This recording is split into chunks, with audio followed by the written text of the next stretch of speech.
Hi students, I'm Praveen Sebastian Paul. From this lecture onwards, we are discussing some of the basic electronic components, and firstly we are discussing what is a semiconductor.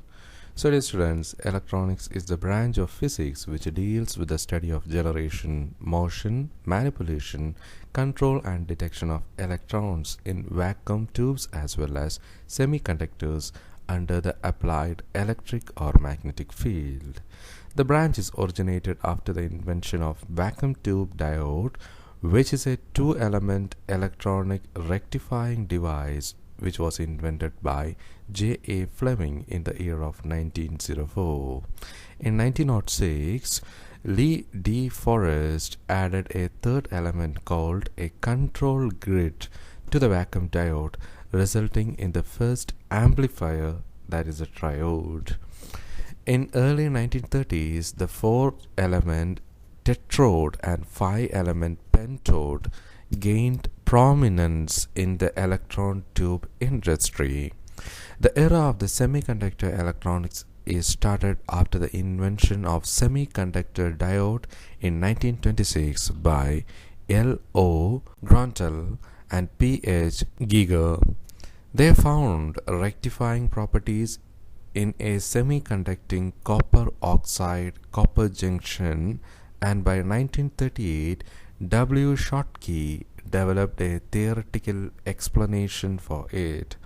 The PN diode finally was described by W. Shockley in 1949, even after J. Bardeen, W. H. Brattain and W. Schottky had invented the transistor in 1947. A circuit is a structure that directs and controls the electric current, presumably to perform some useful functions. The very name circuit implies that the structure is closed, something like a loop. The goal of this set of lectures is to provide some basic information about the electronic circuit, and let us discuss some of the basic concepts. Firstly, we are going towards the semiconductor. A semiconductor material has an electrical conductivity value falling between that of a conductor, such as a metallic copper, as well as in between an insulator, that is a glass.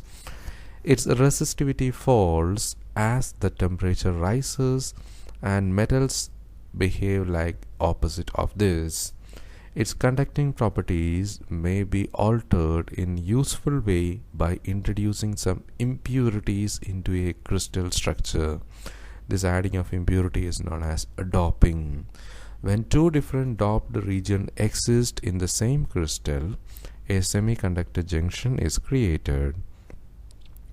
The behavior of charge carriers, which include electrons, that is ions, and electron holes, at these junctions is the basis of diode, transistor, and all the modern electronics. Some examples of semiconductors are silicon, germanium, gallium arsenide, and elements near the so-called metalloid staircase on a periodic table. After silicon, gallium arsenide is the second most common semiconductor and is used in laser diodes, solar cells, microwave frequency integrated circuits, and others. Silicon is a critical element for fabricating most the electronic circuits. Semiconductor devices can display a range of useful properties, such as passing current more easily in one direction than the other, showing variable resistance and sensitivity to light or heat. Because the electrical property of a semiconductor material can be modified by doping or by the application of electrical field or light, devices made from the semiconductors can be used for amplification, switching, and energy conversions. The conductivity of silicon is increased by adding a small amount of pentavalent, that is antimony, phosphorus, or arsenic, or we can add a trivalent like boron, gallium, or indium atoms into this. This process is known as doping, and the resulting semiconductors are known as doped or extrinsic semiconductors. Apart from doping, The conductivity of a semiconductor can equally be improved by increasing its temperature. This is contrary to the behavior of a metal in which conductivity decreases with the increase of temperature. What a semiconductor material means is silicon crystals are the most common semiconducting materials used in microelectronics and photovoltaics. A large number of elements and compounds have the same semiconducting properties, including certain pure elements are found in the group 14 of a periodic table.